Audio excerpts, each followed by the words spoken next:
Brock Davies didn't move to America for his family. He moved to escape them, and reality TV helped him rebrand as a hero.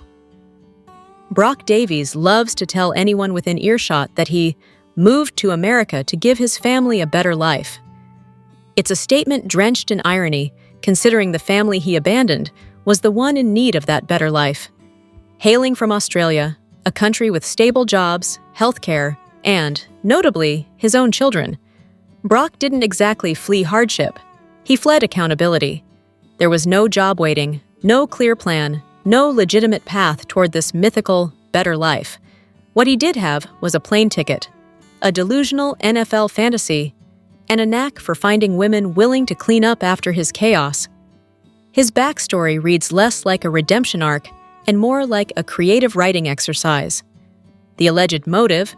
To become a professional athlete. The reality? He was a 26-year-old with a rugby past and a dream of making the NFL. He reportedly showed up uninvited to the Dallas Cowboys facility and was escorted off the premises by security. Hardly the triumphant origin story of a devoted father seeking opportunity, more like a man auditioning for a role no one cast him in. Meanwhile, back in Australia, his children were left with a mother who received little more than excuses.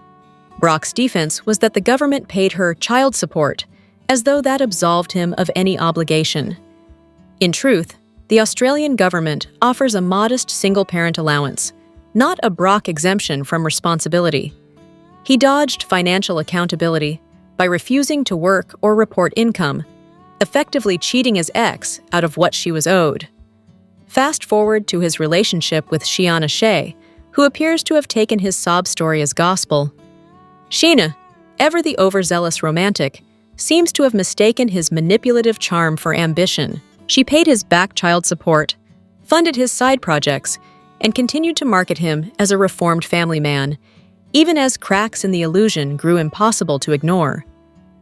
The man who claimed to value family mocked her postpartum emotions, accused her of using hormones as an excuse, and later cheated on her. During the very period he insists made him a better man. Of course, Scheana's blind loyalty isn't exactly uncharted territory. Her history is a study in selective morality, defending Brock's domestic violence charges, minimizing his absence from his children's lives, and twisting narratives to preserve the appearance of her own fairy tale. Her pattern of enabling men who embarrass her is as consistent as her auto-tuned pop singles, loud, desperate, and tone-deaf. Still, watching Brock sneer at Scheana's mother for being too emotional while living rent-free in Scheana's reality show is particularly galling. It's not just arrogance, it's emotional parasitism. He drifts from one big idea to another. NFL dreams, a coffee van venture, a construction career, even a cookware brand. Each scheme is less about success and more about image, an endless audition for validation. In truth, Brock didn't move to America for his family. He moved to America from his family. His story about building a better life is little more than a PR slogan slapped over the wreckage of his past. And somehow, he found the one woman in Los Angeles eager enough to sell it for him. Scheana may believe she made him happen, but in reality, she just gave his mediocrity a platform. And now, America gets to watch the very better life he promised, unfolding, predictably, as another self-inflicted disaster. Brittany Cartwright's sweetheart image was the biggest con Vanderpump Rules ever sold. The ingenue act never quite covered the edges. From the first season, the mask slipped in Hawaii when Lala tried, however imperfectly, to tell the truth about Jax's pre-trip advances. Jax lied, Scheana helpfully blurred the lines, and Lala was hung out to dry. Brittany's contribution? A brisk little bitch, tossed like confetti at the messenger. Not the reaction of a wronged romantic, the reaction of someone safeguarding her investment. The priority was never truth. It was tenure. This is the through line. Brittany is not a girl's girl, merely a pleasant decoy. She entered the group as the least threatening woman in the room. No danger to anyone's boyfriend, spotlight, or queen bee prospects, and was embraced accordingly. The dynamic was clear from the outset, a hanger-on for Jax, tolerated because she wouldn't challenge anyone's hierarchy. The mythology of a last laugh belongs in storage. Yes, she married him knowing exactly what he was, which made the marriage read like a career decision more than a love story. By that logic, Jax was the meal ticket, until the tab arrived. On rewatch, Brittany herself says she split the wedding and the house exactly down the middle, and when the separation came, he left her paying the bills. The ticket bought entry. It did not include gratuity. Upward mobility is part of the pitch. Before Jax, the resume was service industry anonymity. After Jax came the Hollywood optics, procedures, a home, a wedding, all underwritten by proximity to the franchise. Critics point to years-old tweets as evidence of an already coarse sensibility, and note that choosing to marry and have a child with Jax hardly contradicted it. The result is not reinvention, but rebranding. Rewatches strip off the varnish. The persona seen now is the one that was there at the beginning. Strategically sweet, fundamentally unkind. The red flags never impeded ambition. They were folded into it. Any outrage at Jax's behavior registers less as moral objection and more as irritation at obstacles to the relationship's image.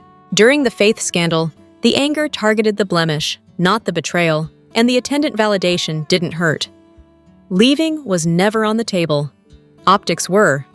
Unasked questions linger. At reunion, the stated rationale was loyalty. Stand by my man, rather than trust someone met twice.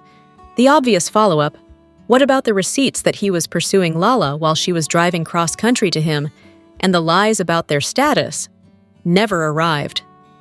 The accountability gap remains conveniently unexamined. The nice is largely performance. She married a chronically unfaithful, temper-prone self-saboteur with commitment issues, and the bargain lifted her to the D-list, which appeared to be the point. Meanwhile, the Kristen incident, drunken fooling around within a year, was shrugged off as harmless because it was woman to woman, despite the relationship not being open. Jax's rare moment of justifiable indignation was minimized, Brittany denied, and the narrative tidied for a more conservative home audience. Strip away the Appalachian charm, and one finds a classic mean girl profile dressed in Southern manners, status-driven, catty when useful, and relentlessly focused on staying attached to the platform no matter the cost. The female cast granted a pass because she didn't threaten their power. Jax enabled the brand. Brittany protected the access. If there was a last laugh, it sounds suspiciously like a cash register, followed by the thud of the bill landing in her lap. Jax Taylor didn't predict Scandival. He just couldn't stand that Tom and Ariana were better at hiding their dysfunction than he was. Every few seasons, Jax Taylor attempts to play the all-seeing oracle of Vanderpump Rules, a man who knew it all along, but somehow always manages to miss the point entirely. In Season 8, Episode 18, he unleashed one of his more memorable tirades, accusing Tom Sandoval and Ariana Madix of being fake, insisting their relationship wasn't real, and practically foaming at the mouth over the fact that they bought a house together. The outburst, in hindsight, begs the question, was Jax truly sensing cracks in the Sandoval-Madix facade? Or was he simply jealous that someone else's dysfunction looked better polished than his own? Jax's sudden obsession with Tom and Ariana's supposedly perfect image came out of nowhere, but it wasn't without motive. At the time, he and Brittany were busy projecting their own glossy marital fairy tale. We're happier than ever, despite being a walking domestic meltdown behind closed doors. Watching Tom and Ariana maintain a calm, camera-ready composure must have been intolerable. Jax thrives on chaos. A relationship that doesn't implode on-screen reads to him as dishonest. Of course, Jax wasn't entirely wrong about their image management. Tom and Ariana long operated as a united front, famously keeping their mess private. Their refusal to feed the show's bloodlust for televised breakups earned them both admiration and resentment from castmates. Even during the Miami Girl debacle, Ariana defended Sandoval so aggressively, she later admitted to gaslighting the woman. The couple's brand was intellectual superiority meets emotional secrecy, a sharp contrast to the screaming matches and tequila-fueled tears that defined their peers. But Jax's insinuations about Ariana not being the fit for Tom carried his usual undertone of misogynistic spite.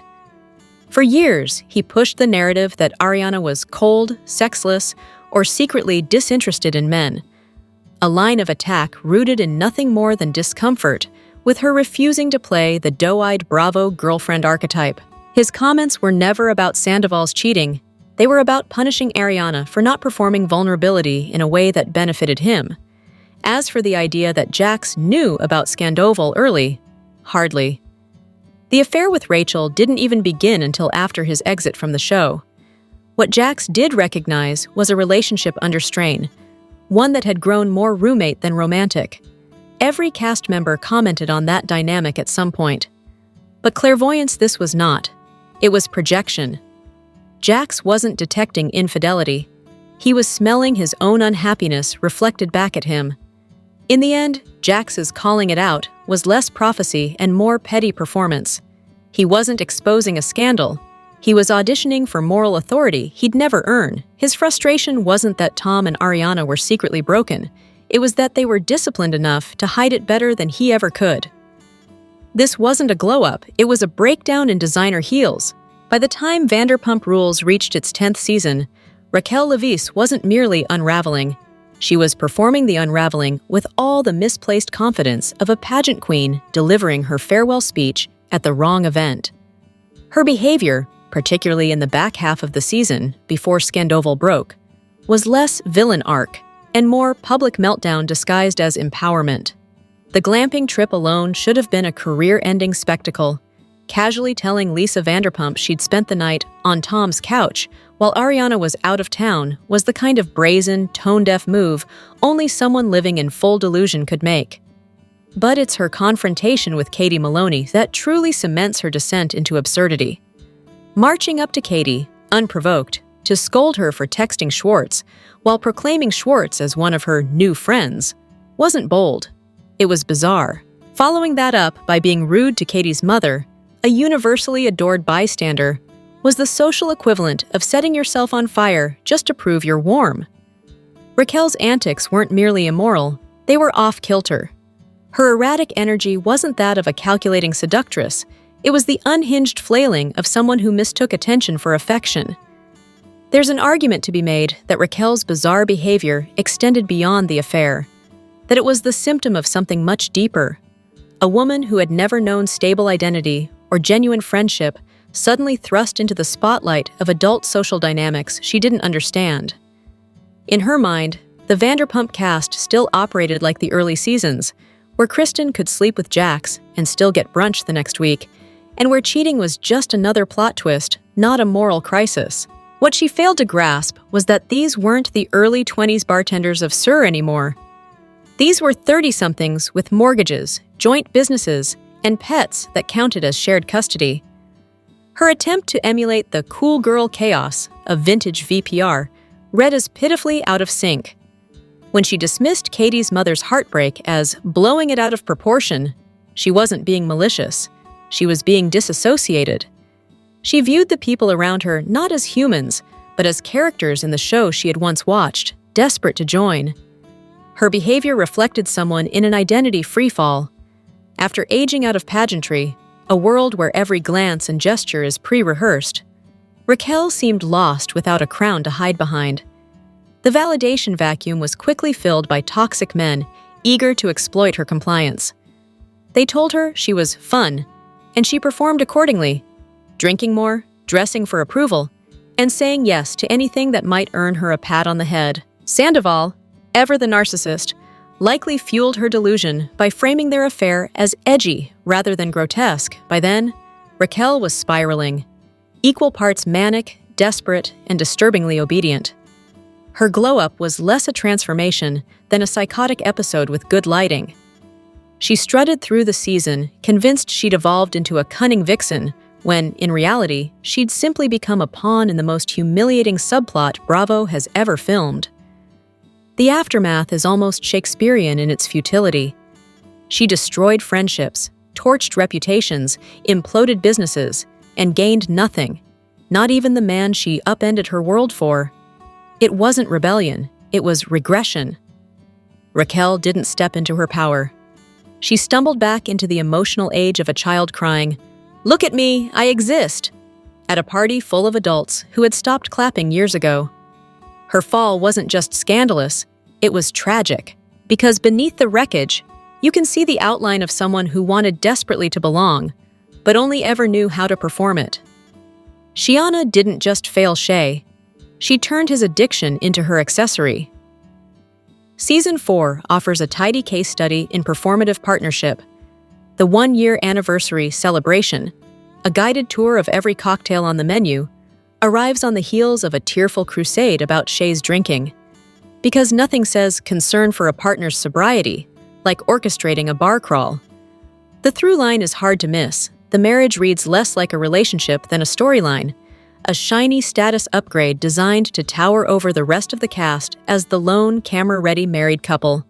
The audition for a housewife's diamond practically flashes in the lower third. The tone was set much earlier. The Van gangbang remark treated Shea less as a human being and more as a punchline. From there, the pattern calcifies, belittling comments, public pressure, and the immortal advice to a man fighting addiction: don't be a sober bore.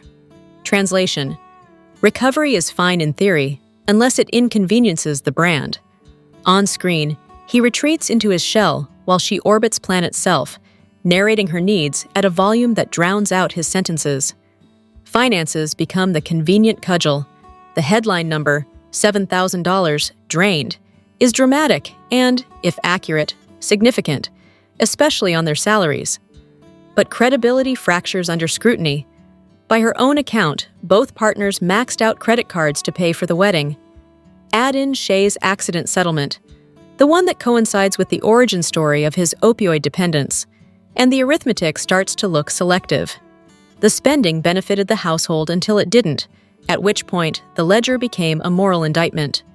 Curious how money is communal when it funds the optics and individual when it fuels the exit narrative. The reunion cements the imbalance. Shea, visibly raw, admits lingering love and loss.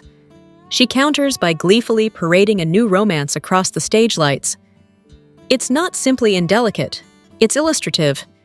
Even in the post-mortem, the focus remains fixed on her next chapter, not the human collateral of the last one. Yes, there is empathy for postpartum OCD. Publicly naming it mattered. Now imagine the same support she gave Shea turned back on her. Don't be an uptight mess. Imagine the show calling her mother to argue that a boyfriend is wrecking her mental health, shoving a castmate at her ex to manufacture a rebound, funneling every private confession straight to the person being dissected, and heckling her for not being real about cheating rumors. That thought experiment isn't gratuitous. It's the mirror she denies the people around her. Across seasons, the behavior is consistent. Relationships mined for plot, feelings leveraged for paychecks, and even family moments packaged as content. Entertainment value would excuse a multitude of sins. Unfortunately, the performance rarely clears that low bar. The result is a persona that invites pity in isolated frames, yet, in aggregate, reveals something colder. Not a partner, not a friend, but a producer's dream, and everyone else's burden. Verdict: the marriage was a prop, the empathy conditional, and the support largely aesthetic. When the cameras roll, accountability exits, and the only addiction taken seriously is attention. You'll never get that first-time chaos of Kristen crashing out again, and that's the heartbreak no one talks about. The end of Vanderpump Rules has triggered a very modern kind of grief, mourning people who never knew the audience existed. After years of watching the cast stumble spectacularly and occasionally evolve, a certain segment now reports a hollow quiet where the confessionals used to be.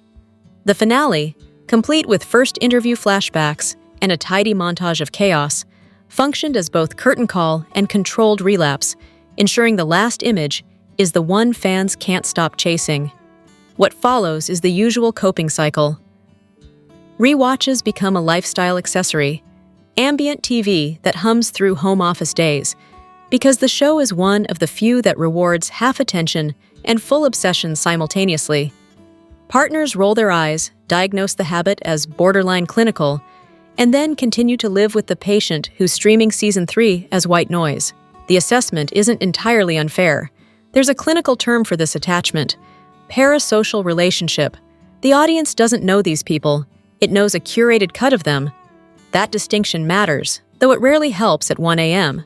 When Kristen is about to light another social bonfire and the comfort of the familiar overtakes good sense, the yearning for just one more season quickly mutates into wishful programming. Why not release alternate universe cuts of earlier years, Season 5 Version B, stitched from unused storylines? It's a charming fantasy that misunderstands how reality television works. If the thrill is the first hit, the outtakes won't replicate it. As one observer neatly put it, you only get to watch those early, combustible arcs. Kristen's 3-season demolition derby, for the first time once. Substitutions are proposed. The Valley is pitched as a near match. Same ecosystem, fewer chandeliers, no Lisa. It scratches an itch but doesn't replace the original nerve center. For those fixated on the personalities rather than the platform, there's a consolation prize with infinite runtime: podcasts. This cast will never stop talking, especially about each other. So the IV drip of feuds and reconciliations simply shifts from camera to microphone. If the appetite is for the mess, the supply chain is secure. Broader genre swaps also surface. Southern Charm offers a similar mood with a pastel dress code and holiday church energy. The etiquette is different, but the anthropology is familiar. Still, spin-offs and adjacent franchises are exactly that: adjacent. They treat symptoms, not causes. The hard truth is that VPR engineered an unrepeatable chemical reaction: young egos, low impulse control, and just enough aspiration to keep everyone in the same room. That cocktail cannot be brewed twice. Rewatches soothe, podcasts extend the epilogue, and companion shows provide a placebo, but none resurrect the jolt of discovery that made the original run addictive. So yes, call it what it is: an attachment to characters built on edited intimacy. Is it entirely healthy? Not particularly. Is it uniquely human? Absolutely. The sensible prescription involves sunlight, other hobbies, and perhaps fewer background marathons during the work hours. But let's not pretend reality TV isn't doing its job. It promised a front-row seat to beautiful disasters, delivered them in high definition, and left the audience asking for refills long after last call. They called it a scandal, but for some ex-cast members, it was a marketing plan. Here's what Bravo didn't show you. When Scandoval detonated across the Bravoverse, the current Vanderpump Rules cast wasn't the only one caught in the blast radius. The exiles, Stassi, Jax, Brittany, and Kristen, scrambled for relevance like moths to a very lucrative flame. Kristen Dutte emerged as the most publicly loyal to Ariana, rushing to her side both emotionally and, more importantly, journalistically. She became Ariana's unofficial spokesperson on various podcasts, most notably the Viall Files, where she relayed the approved narrative with the zeal of someone who had been waiting years for vindication. She also took great care to distinguish her own history with Tom Sandoval from Ariana's, clarifying that while both relationships involved betrayal, hers apparently came with an expiration date, not a full-blown double life. Stassi, meanwhile, reluctantly waded back into the VPR cesspool after relentless pressure from listeners. On her podcast, she admitted she felt uneasy discussing the show at all, let alone its latest scandal. Her commentary was minimal, polished, and served as a reminder that she'd graduated from the chaos, even if her audience hadn't. Then came Jax and Brittany, who treated Scandoval like a second coming of their reality TV careers. Their return to television under the guise of weighing in was hardly subtle. Jax, ever the opportunist, began as Sandoval's harshest critic, until the talk show circuit beckoned. Once Watch What Happens Live extended an invitation, his moral outrage evaporated, replaced by the kind of selective amnesia that comes with potential camera time. For those nostalgic for every self-serving soundbite, the archives are plentiful. Podcast recaps from the time, particularly Kristen's and Stassi's, serve as a surprisingly detailed time capsule of the scandal's cultural aftershocks. Kristen's episodes, in particular, doubled as both gossip and therapy sessions for a fandom that couldn't look away. And yes, Jax and Brittany even managed to secure their own reaction specials, gleefully commentating over the very episodes that reignited their Bravo relevance. It was a full-circle moment for the once-dismissed alumni, proof that on Vanderpump Rules, no bridge is ever truly burned if there's still a ratings spike to be had. They're calling it Season 12, but don't be fooled. This isn't Vanderpump Rules anymore. It's a spin-off in denial. The promotional strategy for the upcoming Vanderpump Rules installment, if it can still be called a season rather than a soft reboot, has achieved something rare. It has managed to confuse even the most dedicated viewers. Somewhere between October 29th, November 1st, and December 2nd, the truth has been buried under Bravo's trademark haze of half-promises and misplaced voiceovers. At one point, there was allegedly a teaser, complete with Lisa Vanderpump's unmistakable narration, declaring, "Coming October 29th." It seems the network then decided to treat that as a suggestion rather than a commitment. Since then, the premiere date has hopped around the internet like a caffeinated producer chasing ratings. Google listings, Peacock pages, and rumor mills have each claimed their own version of the truth. None, apparently, are correct. If the current rumor of a December 2nd premiere holds any weight, it would conveniently align with The Real Housewives of Beverly Hills' December 4th return. Bravo does love its symmetry, after all. That scheduling would likely slot Vanderpump Rules neatly behind The Real Housewives of Salt Lake City on Tuesday nights, because nothing says holiday cheer like another round of West Hollywood emotional carnage. The confusion isn't entirely Bravo's fault, though. The show itself is in an identity crisis. Calling it Season 12 feels disingenuous when half the original cast is gone, and the format appears to be morphing into something else entirely. It's the same title, yes, but the spirit of the series now resembles a spin-off wearing its old costume. Adding to the intrigue, whispers from SUR staff suggest production spent the early months of the year interviewing employees to gauge their fit for this so-called new era. Translation: the network was still deciding who among the remaining hopefuls could believably pass for reality television stars. So, while the promotional trail may be muddled and the marketing non-existent, one thing remains clear. Bravo hasn't abandoned its talent for chaos. Whether the new season premieres in October, November, or next spring, fans will tune in, if only to see who survived the great Vanderpump reset. They called it a spiritual awakening, but what if Raquel's rebrand was just a PR strategy in yoga pants? For someone supposedly in hiding, Raquel Leviss has managed to be remarkably visible, just not in the way anyone expected. Following the Scandoval implosion, one might have assumed she'd retreated to a remote monastery to meditate on the consequences of her choices. Instead, she simply swapped Bravo's cameras for Instagram filters and a half-hearted podcast. The rebrand was less personal growth and more public relations survival. Despite rumors of a social media vanishing act, her posts have been consistent. Every brunch, beach day, and beauty event dutifully documented. She even dipped her toe into podcasting, though that venture sank faster than Tom Sandoval's reputation. Between walking in local fashion shows and hosting pageants that no one remembers, she's maintained a level of visibility that feels almost defiant. Financial comfort certainly helps. When one's family money and affluent boyfriend ensure the bills are paid, there's little incentive to return to a world where reality comes with professional humiliation and fan scrutiny. Yet for all the sunshine and self-care quotes, one glaring omission remains. Accountability. Her online persona may beam serenity, but it never acknowledges the emotional wreckage left behind. Leviss's podcast offered a telling glimpse into this selective reflection. Rather than equalize the blame, her critiques leaned heavily on Ariana, while tiptoeing around Sandoval's role in the debacle. The imbalance spoke volumes, less contrition, more calculated defensiveness. Then there's the curious contradiction of her so-called spiritual awakening.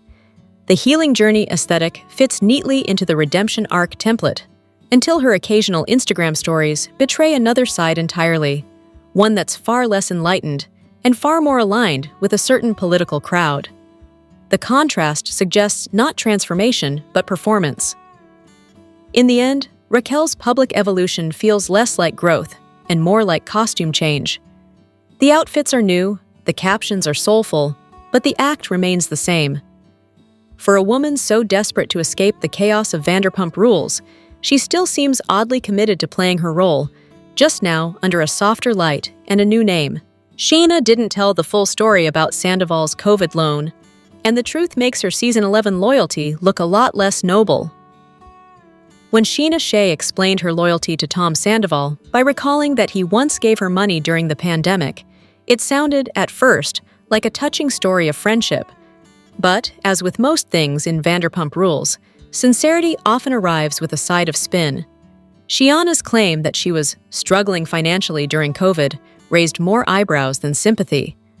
Of all the cast members, she's historically been one of the few who seem to treat fame like a business rather than a party trick. She bought property early, rented it out, drove the same car for years, and was never known for the kind of reckless spending that typically sends SUR alumni into bankruptcy court. So the idea that she suddenly needed Sandoval to swoop in with a few $1,000s doesn't quite add up. Then there's the timeline. Season 8, Scheana's demotion year, aired right before the pandemic shut everything down. Coincidentally, that was also when Sandoval allegedly gave money to Kristen Doute, another cast member who'd just been demoted. Kristen has confirmed this herself, explaining that Sandoval handed over cash during an episode where she featured prominently. It doesn't take a Bravo producer to connect the dots. Sandoval was playing benefactor to the fallen. In that light, Scheana's omission of her demotion as the possible reason for Sandoval's generosity looks less like forgetfulness and more like damage control. Admitting that he paid her out of pity or guilt wouldn't fit neatly into the narrative of noble friendship she's been selling in Season 11. It's much more flattering to say he helped a struggling friend than felt bad for a demoted coworker. Still, the numbers don't entirely defy logic. A few $1,000s during lockdown could have stretched a long way, covering rent, groceries, or baby expenses when reality TV paychecks stopped rolling in. But the optics of it are what matter here. Sandoval, the man now infamous for self-inflicted chaos and poor financial decisions, see sidecars, sequined jumpsuits, and the world's most expensive midlife crisis band, somehow playing savior to Scheana, who was otherwise the picture of financial prudence. It's possible Scheana really was in need. It's also possible Sandoval simply needed to feel like the benevolent hero of a cast he helped derail.